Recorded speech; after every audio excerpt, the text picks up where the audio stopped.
perkenalkan, nama saya Herlinda. Pada kesempatan kali ini saya akan mempresentasikan hasil laporan magang saya yang berjudul penerapan ISO 31000-2018 pada kerangka manajemen resiko pada UD Bintang Mulia.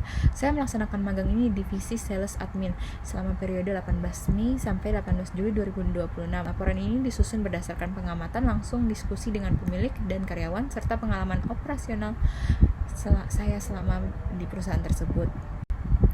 UD Bintang Mulia adalah usaha bahan bangunan yang berdiri sejak tahun 2000 di Tanjung Redep, Kabupaten Berau. Usaha ini menjual bahan material bangunan seperti semen, atap, hingga perlengkapan listrik dan melayani baik pelanggan perorangan maupun kontraktor. Sebagai UMKM, struktur organisasinya cukup sederhana, yaitu terdiri dari pemilik, divisi sales admin, dan karyawan toko. Yang perlu digarisbawahi, sebagian besar kegiatan operasional masih dilakukan secara manual menggunakan catatan tulis tangan yang berpotensi menimbulkan resiko seperti selisih stok dan kesalahan administrasi. Selama magang, saya bertanggung jawab mencatat invoice, mencatat transaksi harian, memperbarui data inventaris. Pengalaman inilah yang menjadi dasar analisis manajemen risiko saya yang saya sampaikan pada slide berikutnya. Tahapan pertama dalam ISO 31000-2018 adalah menetapkan konteks, yaitu memahami faktor eksternal dan internal yang mengaruhi tujuan organisasi. Dari sisi internal, kondisi UD Bintang Mulia ditandai dengan pencatatan inventaris dan penjualan yang masih manual, jumlah karyawan yang terbatas, struktur organisasi yang sederhana, penggunaan teknologi informasi yang minim, serta pengambilan keputusan yang terpusat pada pemilik. Kondisi ini meningkatkan kemungkinan terjadinya risiko operasional, khususnya terkait akurasi inventaris dan proses administrasi. Dari sisi eksternal, perusahaan dipengaruhi oleh fluktuasi harga material bangunan, kinerja pengiriman pemasok, persaingan pasar, kondisi ekonomi, regulasi pemerintah, dan perkembangan teknologi. Faktor eksternal ini dapat mempengaruhi ketersediaan stok, biaya operasional, dan permintaan pelanggan. Dalam menetapkan konteks, teridentifikasi 5 pemangku kepentingan utama, yaitu pemilik, karyawan, pelanggan, pemasok, dan pemerintah. Serta penilaian risiko terhadap pada laporan ini berdasarkan 2 kriteria, yaitu likelihood atau kemungkinan terjadinya risiko dengan skala 1-5 dan impact atau dampak risiko dengan skala 1-5. Skor risiko dihitung dengan mengalihkan likelihood dan impact, lalu diklasifikasikan menjadi 4 tingkat, yaitu low, medium, high, sampai dengan ekstrim. Identifikasi risiko yang dilakukan melalui observasi langsung, diskusi dengan pemilik dan karyawan, serta review aktivitas operasional harian dengan fokus pada admin penjualan. Risiko yang ditemukan bersumber dari faktor internal dan eksternal. Sumber internal yaitu pencatatan inventaris manual, human error dalam administrasi, teknologi informasi yang masih terbatas, jumlah karyawan yang terbatas, dan belum adanya SOP yang berlaku.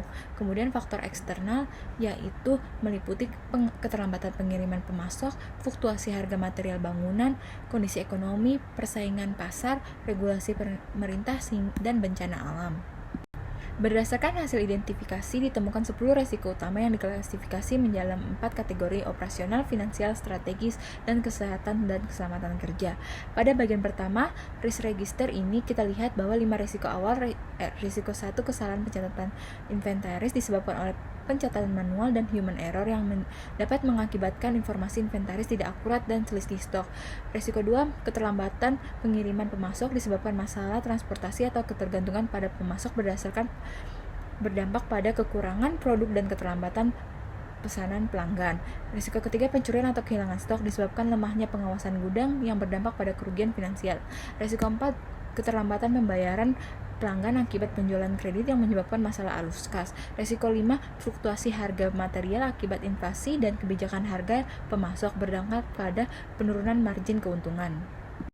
Berikutnya adalah resiko 6, di mana kehilangan catatan bisnis akibat pencatatan yang masih manual, mulai dari dokumentasi manual, catatan yang salah tempat, buku atau nota yang rusak, hingga tidak adanya backup dokumen. Resiko ini berdampak pada hilangnya riwayat transaksi, informasi keuangan yang tidak akurat, kesulitan dalam kontrol inventaris, dan gangguan operasional.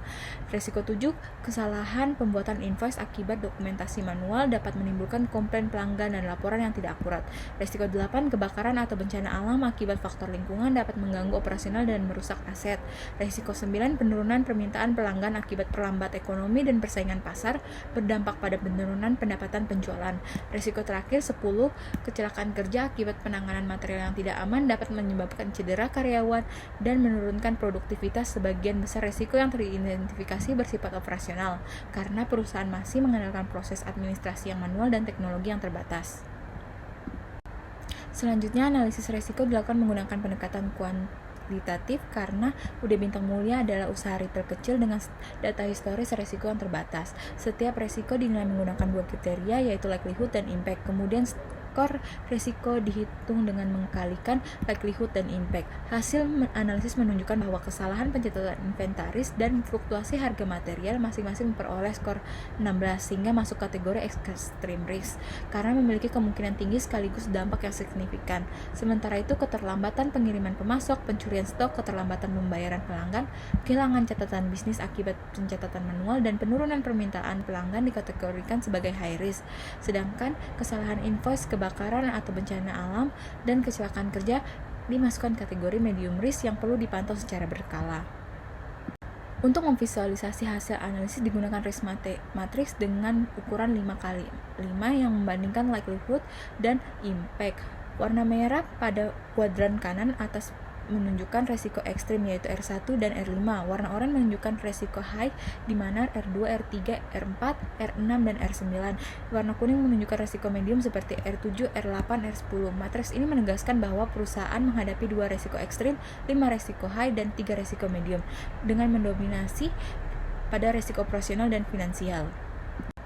Pada tahapan evaluasi risiko, hasil analisis dibandingkan dengan kriteria risiko perusahaan untuk menentukan prioritas penanganan kesalahan pencatatan inventaris dan fluktuasi harga material menempati prioritas tertinggi karena berpotensi paling besar mengganggu operasional dan menurunkan profitabilitas. Kehilangan catatan bisnis akibat pencatatan manual juga menjadi prioritas penting mengingat perusahaan masih sepenuhnya mengandalkan catatan tulis tangan atau dokumen fisik untuk mencatat transaksi penjualan, penggerak inventaris dan aktivitas pembelian. Seperti catatan yang salah tempat, rusak, atau tidak lengkap dapat menurunkan akurasi inventaris dan mengganggu operasional bisnis sehari-hari.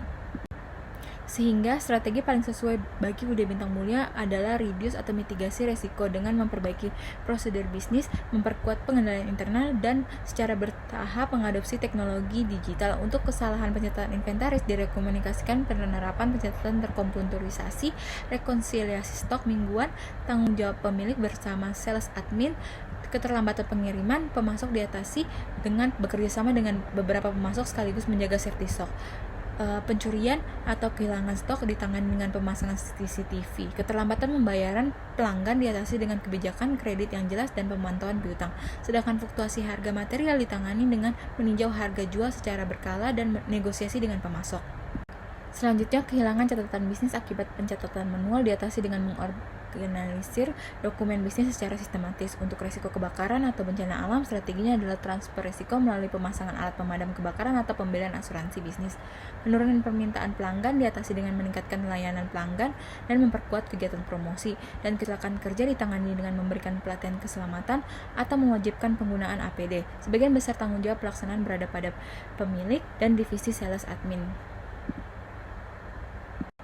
Agar manajemen risiko berjalan secara efektif, perlu dilakukan monitoring dan review secara berkelanjutan, tiap minggu, bulanan maupun tahunan. Selain monitoring, komunikasi dan konsultasi juga sangat penting agar seluruh pemangku kepentingan memahami tanggung jawab masing-masing. Secara internal, dilakukan diskusi mingguan antara pemilik dan karyawan untuk membahas selisih inventaris serta masalah operasional.